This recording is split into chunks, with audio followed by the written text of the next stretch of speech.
Hi folks, just a quick video at Fair Village Woods again. Well, 'cause it's breezy again.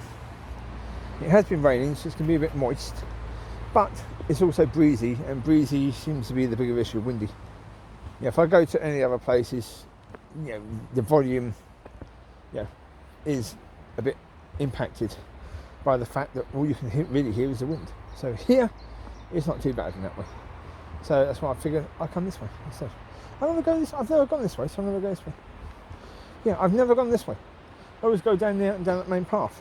So I'm going to go this way instead. Let's turn it.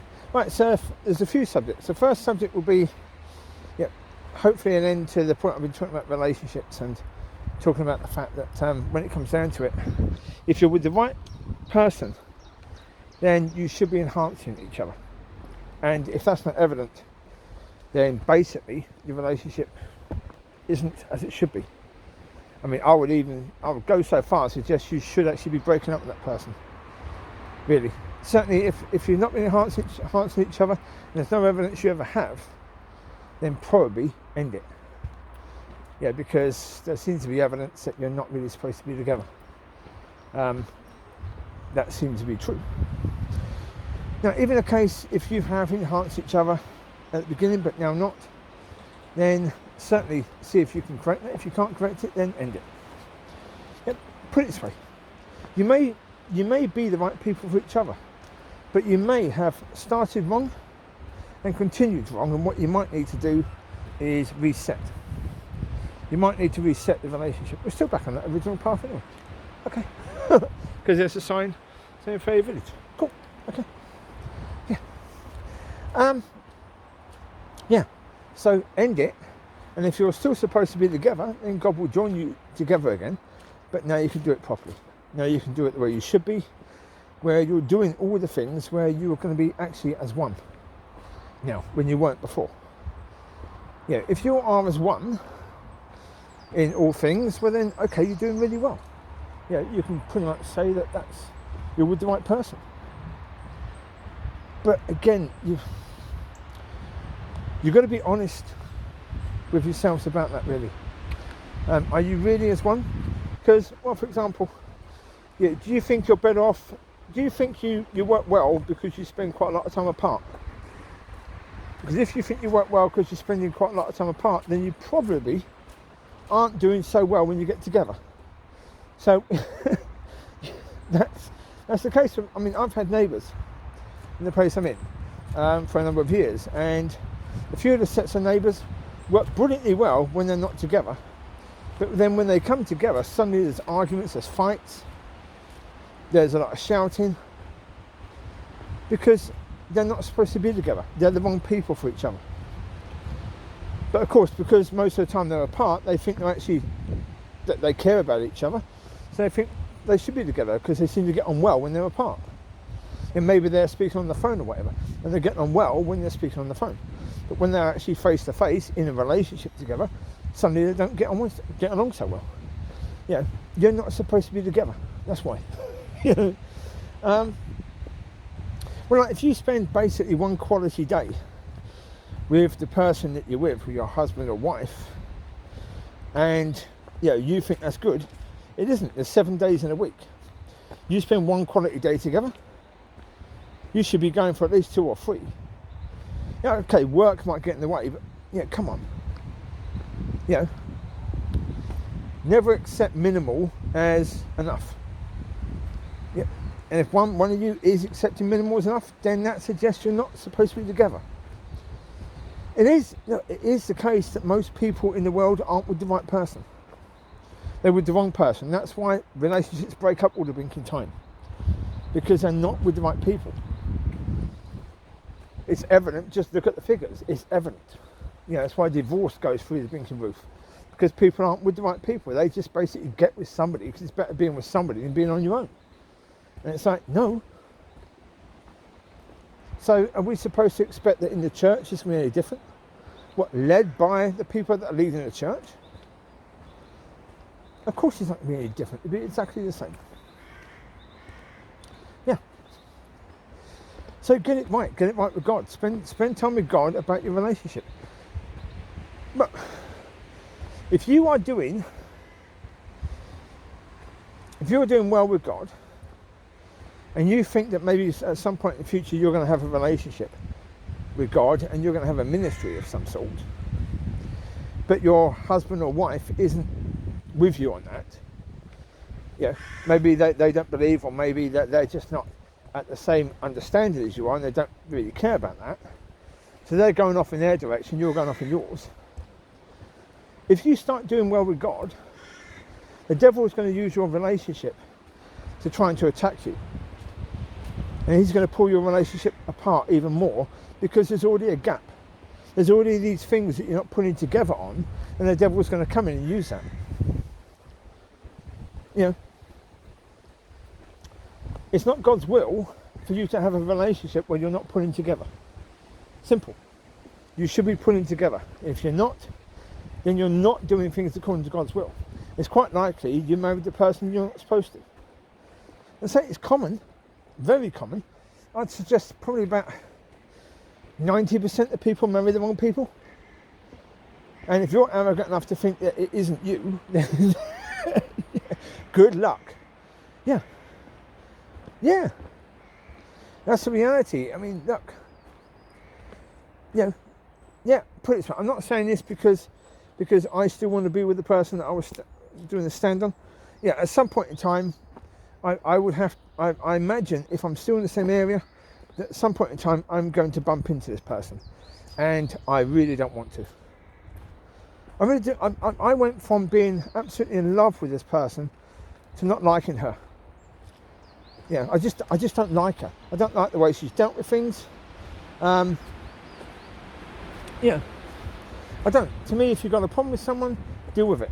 That's what the Bible says, and that makes sense. If you've got a problem with someone, deal with it. And the fact, yeah, that didn't happen, I don't like that.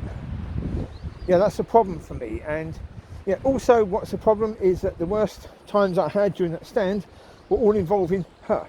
So do I want to see her? No, not in any way, shape or form. Is that likely to happen? At some point, probably, yes. And I'm not looking forward to it at all. So I'm not saying this about relationships because I'm still thinking about her in that way, because I'm not at all. Oh God, no. But it is a case that, yeah, it is a case. People need to be with the right person, because it's that important. If you're opening your heart, if you're making yourself vulnerable to somebody, make sure it's the right person. Yeah? Because you can have an incredible relationship, or you can have a shitty one. If you've got a shitty one, then probably it's not the one for you. You're in the wrong relationship. That is probably the case. You know? Yeah. So hopefully I don't need to say much more about that. Yeah. And what I will say is that when I just said about the lady and that I don't like her because I don't like the way she's dealt with things, that is true. However, I'm not saying she's a bad person in any way, shape or form. I don't know her. So I can't say she's a bad person.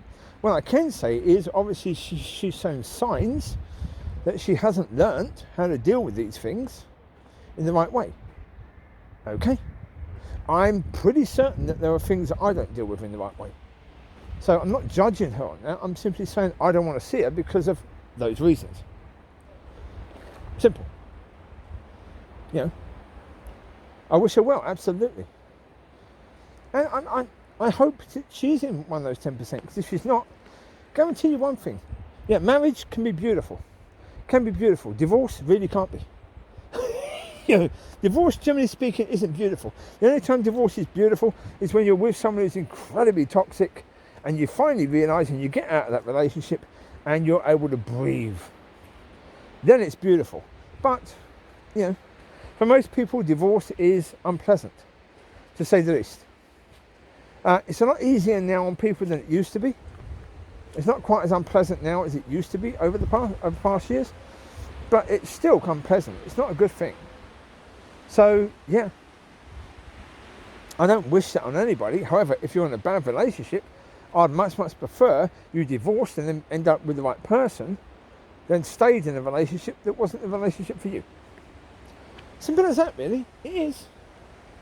You have a little bit of pain now to have incredible pleasure later, or continue in a relationship that's always going to be painful because you're not with the right person. You know, there you go. To me, it makes sense to have a little bit of pain now, and be righted by God, have God deal with you in all of that, and prepare you to be with the person you're supposed to be with. And yeah, it ain't me. No.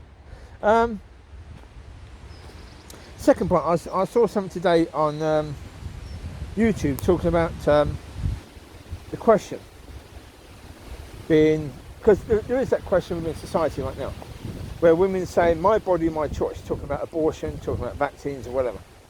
Certainly with regards to abortion, what came to me when I saw that was that, yeah, with regards to abortion, I would certainly say that until the baby becomes a body, so once the fetus becomes a body, then it's no longer my body, my choice for the woman, because there are laws that say you cannot kill anybody.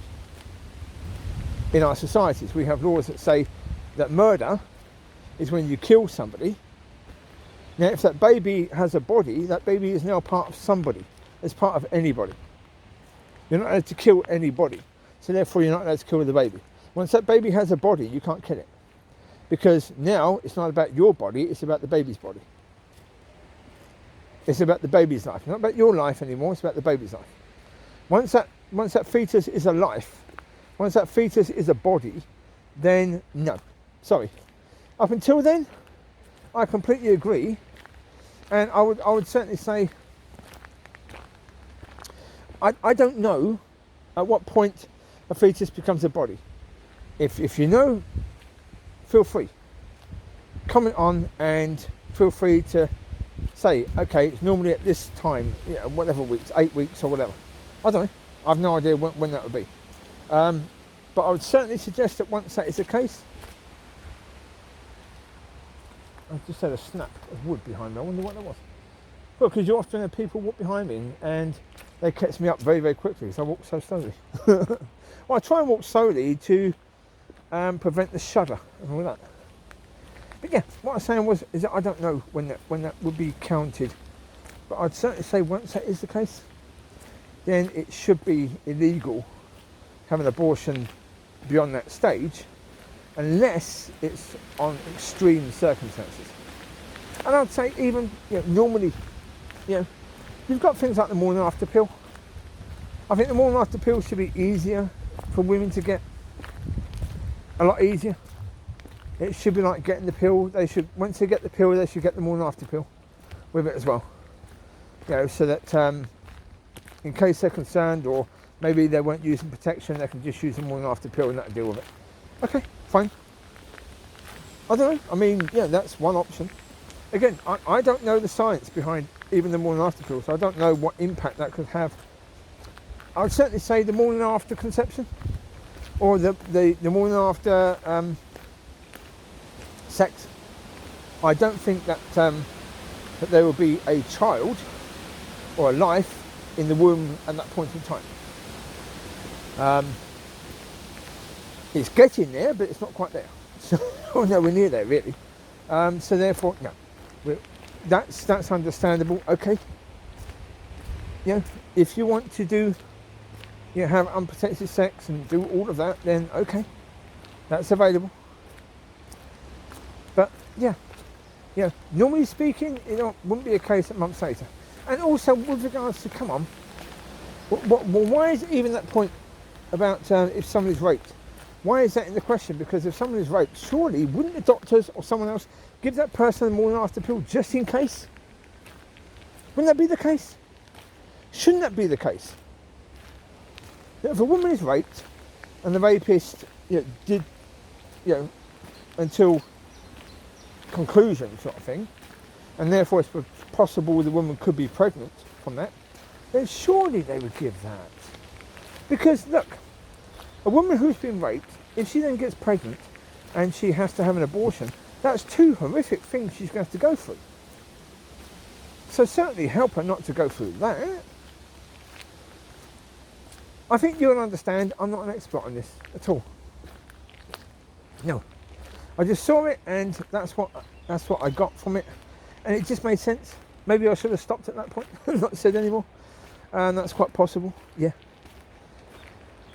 But yeah, I don't know. As I say, with regards to that, it's that there are other people who probably have a greater knowledge and understanding of it than me, and let them argue the point. But yeah. Anything else? Oh yes. So dog case will probably be concluded tomorrow. I think so. Am I concerned about it? No. We've got some birdies having a drink. I let them have their drink and a wash, apparently. Yeah. I'm not concerned about it based upon the fact that I know that, you know, God made that decision a long time ago. Yeah. We're going back at least, you know, September. God made that decision then as to what would happen and what the conclusion would be. So, no, I'm not concerned. Yeah, so as what's done is what's best for the dogs. I really don't care. Well, no, I mean, I don't know what the what my future holds. I don't know. Yeah, if there's going to be a ministry, and if there's going to be a ministry, do I have to go to people like the old-fashioned type of ministry? You know, is it a case that I have to go, you know, to churches and stuff like that? Because if I do, I can't really do that with 11 dogs. I can't really traipse them all around the country, going from church to church to church to church to church. Yeah, with 11 dogs in the back of the car, that's not going to work. So yeah, I don't know. What's more important, I suppose, is the point.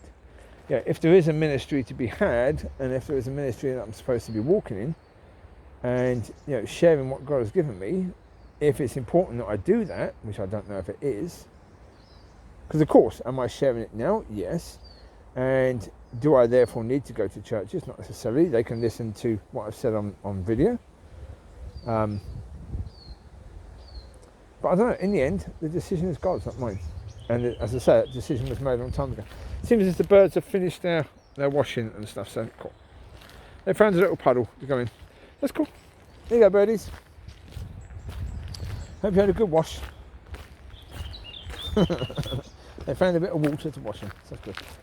Right, so there you go. There's nothing more to say about that, so I'll let you know tomorrow, I guess. But you take care, God bless. Bye-bye.